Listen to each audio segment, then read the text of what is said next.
I call the member for Melton. Thank you, Speaker. I grieve for Victorians because of those opposite have not learnt from the past. My grievance debate is about the policies introduced by the previous Jeff Kennett government when he was elected in 1992, and the long-term damage that these policies had on many people in Victoria as a whole. I see Jeff Kennett has raised his head again over the leadership shambles. Those opposite talk about businesses closing, and I remind them, Kennett closed 350 schools. My own primary school of Maidstone Primary was one of them. 7,000 teaching jobs were eliminated. Hospitals like Altona, Essendon, Mordialloc Cheltenham, St Kilda Day Hospital and Burwood closed. Others like Geelong, the Alfred, the Austin, Royal Children's, the Royal Women's, the Royal Melbourne, Ballarat, Dandenong, Wangaratta saw significant cuts to services. Mildura and Latrobe Regional Hospitals privatised. Last year, the Mildura Hospital was taken back into public hands thanks to this government and the good work done by the member for Mildura. Right. Family planning services were cut, women's health never being their priority. In light of the global health pandemic that we have all witnessed, we know how important a strong, robust health system is needed to keep our communities safe. Right across the world, we have seen the pressures on hospitals and health infrastructure, and the need that hospitals and public services is of paramount importance. This morning at question time, the acting Premier reminded this House that they closed the Infectious Diseases Hospital. That was just utter craziness, and Victoria has been jeopardised as a consequence. This state has been put at risk through the legacy of Kennett Scissorhands, cuts to much of our needed services. When Kennett was elected, I was a shop steward representing paramedics across metropolitan Melbourne. I saw what he did to ambulance services and how many good paramedics and ambulance employees he and his government affected, let alone the patients that were harmed or died because of his policies and damage to the ambulance service. We talk about mental health openly today, and we just have had the final report from the Mental Health Royal Commission. What are the consequences when you slash and burn the public sector under the pretence that you want to balance the books? What kind of collateral damage has these attacks on the public sector cost us in the longer term? What has been the human cost? That impact has never really been measured. In ambulance, he privatised the communication centre to Intergraph. He privatised the ambulance workshops, the stores that supplied the equipment and uniform to ambulance paramedics. He also had an agenda to privatise Victoria's ambulance branches. He was successful in privatising the Cranbourne ambulance branch, which lasted for about 10 years. And I'm pleased to say I visited the Cranbourne station only a few weeks ago with the members for Cranbourne and the member for Bracks. This ambulance branch has finally been put back into public hands due to this Andrews Labor government. I would like to thank the Cranbourne paramedics for all their hard work that they do to protect the welfare of their community. If the Bracks government had not been elected in 1999, we would have ambulance franchise branches today right across the state of Victoria. We would have a system where if you could not pay, you would not get the service. Imagine the cost to Victorians' quality of life or lives themselves if Kennett had been able to monetise casualties and Victoria's health emergencies. We know the effects of how ambulance response times and service can be destroyed thanks to the Baillieu-Napthine experiment of going to war with paramedics. Imagine the chaos if our ambulance services were privatised and the priority of business was placed before Victorians' health. Kennett also privatised the non-emergency patient transport sector and also a lot of standing by at public events such as the AFL football, the soccer, the rugby, the races, the harness racing. These standby events used to be staffed by paramedics in case of serious injuries to the competitors. They were replaced with patient transport officers and ambulance attendants. And if a competitor was injured, then those patient transport officers and ambulance attendants would have to call for an emergency ambulance to respond to that sporting event, to be able to take the injured player or competitor to hospital.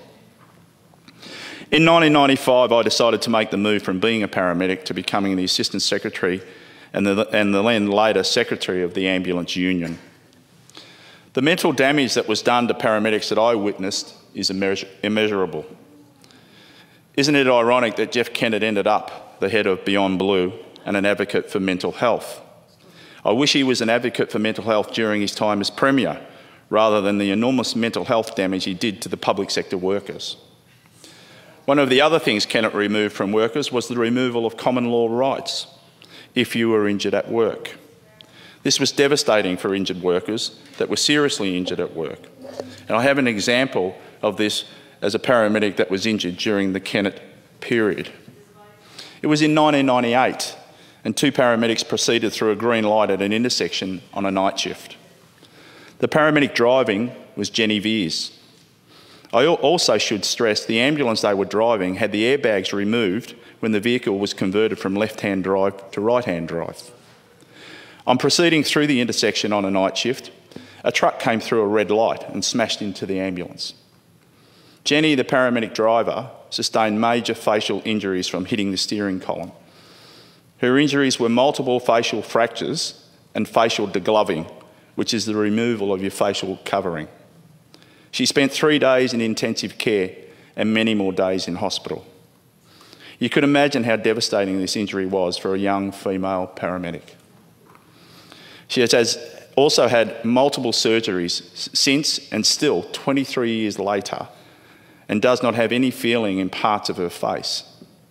This incident changed Jenny and damaged her personally and her family situation. Let me say, her courage and strength has been amazing. She's one of the strongest persons I've ever met. Jenny was prevented from making a common law claim under Kennett's work cover legislation. If anyone should have received common law compensation, Jenny Veers should have. I'm sure many thousands of injured workers should have had rights to claim. We will never know what happened to many of these Victorians, how their lives have been impacted, how their family lives have changed, how they have suffered in subsequent years. Thanks must be extended to the Bracks government for reintroducing common law rights for injured workers from 1999. But unfortunately for Jenny Veers, her injury occurred before 1999 and she could not make a claim. Jenny Veers is still currently a paramedic working in South Australia and is still undergoing treatment for her injuries sustained in 1998. I want to thank Jenny for her dedication and commitment as a paramedic and for her treatment of many thousands of patients both in Victoria and South Australia. I want to thank her also for her part in campaigning in the 1999 election campaign for the return of common law rights for injured workers. Many injured workers are better off because of her efforts. Even though we are approaching the 22nd anniversary of the Kennett government losing office and the Bracks government coming to power, many Victorians and services are still trying to recover from the Kennett government's damage inflicted on them. I did text Jenny last night seeking her permission to talk about it, and her response was, "You never need to ask, Steve, go get them." Finally, I want to thank Jeff Kennett for one achievement through what he did to so many public sector workers. He politicised ambulance and paramedics. Paramedics started to learn how to campaign, how to improve ambulance services, how to improve response times, achieve better wages and conditions, and make Victoria a better place. Paramedics campaigning was most evident during the Baillieu-Napthine government. That government waged war against our paramedics. So paramedics took to the streets through their Code Red campaign. Obviously, the highlight of that campaign that many of us remember was the message sent to Victorians through the writing on the ambulance windows. I'm thrilled to say through that campaign, paramedics assisted in the election of the Andrews Labor government in 2014. That's a big reason why those opposite are sitting on that side of the chamber. 22 years on from Kennett, the clear message learnt is that you need to work with Victorians, and in particular, public sector workers like paramedics. And if you don't, you will suffer the consequences at the ballot box. The Andrews government is getting on with getting things done and was further endorsed by the outcome of the 2018 election. Since the Andrews government has been elected, we have seen our paramedics supported with better wages and conditions, and of course seen better mental health support. There has been vast improvement in paramedic numbers. new ambulance branches built, and upgrades to older branches. There's been an extension of mobile intensive care paramedics across the state, and of course the best response times ever recorded. This means vast improvements for patient outcomes, but importantly to paramedics, a massive improvement in morale to be able to perform their jobs better and to deliver a better service. I have focused, of course, on the impact on health, as that is where my experience has been. But it is important to note the other areas that we witnessed the Kennett government attack on. The Victorian State Electricity Commission generated and sold power to Victorian consumers from 1926 to 1998. And in every single year it reduced the real price of power to customers. Since privatisation, however, electricity prices to the consumer have gone up 50%. Yesterday at question time, those opposite had the audacity to pretend they care about jobs in the electricity sector. The privatisation of the SEC absolutely decimated the Latrobe Valley and Gippsland. The findings from the Royal Commission into the Black Saturday bushfires highlighted the impact that our energy infrastructure had not been maintained and caused fires that resulted in the loss of life. This is what Kennett's privatisation delivered to Victorians. We don't want another situation like the Kennett privatisation when we lost 8,000 jobs overnight. Despite the promise of lower prices and more efficient industry, electricity prices instead have been a major cause for concern on the part of Australian consumers.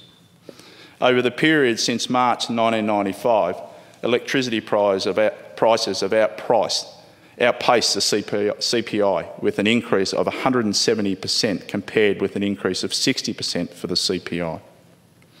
In public transport, even their Liberal mates in the Institute of Public Affairs in the 2007 report, Victoria's Public Transport, assessing the results of privatisation, found that for taxpayers, it has not delivered the expected gains, instead producing a break-even outcome. An analysis in The Age using government figures reveals taxpayers have handed over more than $7.5 billion in quarterly payments to commercial train and tram operators since Kennett's government privatised the system in 1999. They closed down the Leongatha train line in 1993, the Mildura train line in 1993. The Jolimont workshops closed in 1993 and was contracted out the train, the tram and depot cleaning. Transport sector staff cuts and efficiencies across railways and tram workshops. Jeff Kennett even privatised the tote. And the Herald Sun reported on the 18th of August 2014, former Victorian Premier Jeff Kennett has savaged corporate bookmakers, describing them as a cancer on racing, and admitted that the biggest mistake he made in office was allowing privatisation of the TAB. He also stripped the Auditor General's Office of most of its powers, outsourcing them to the private sector and placing the residual powers into a new body named Audit Victoria. This was after damning reports by Vago into issues such as tax breaks for Crown. This restructure led to the resignation of the former Deputy Liberal leader, Roger Pescott, and is widely cited as a prime reason for the Liberals losing the subsequent by-election. I did raise earlier about some of the hospitals and health services that were closed, and I could go through a whole list of them, but I've noticed the time on the clock. I'll just raise a couple of them of when they were shut or downgraded or lost staff. The Royal Women's 1993 closed the sterilising department on Sundays and reduced staff on Saturdays. Royal Melbourne Hospital, 76 beds closed and 80 staff cut in 1994. Mildura Base Hospital, as I said, hospital operations and hospital land privatised in 1997. Latrobe Regional Hospital privatised in 1997. Wangaratta Hospital cut staff by 20%, which resulted in 90 job losses. Alfred Hospital stopped providing paediatric services in 1993. These are devastating effects on local communities and electorates, And I'm proud to be part of a government that invests in schools, health, jobs, roads and infrastructure. And we are a government that puts people before profits. Thank you.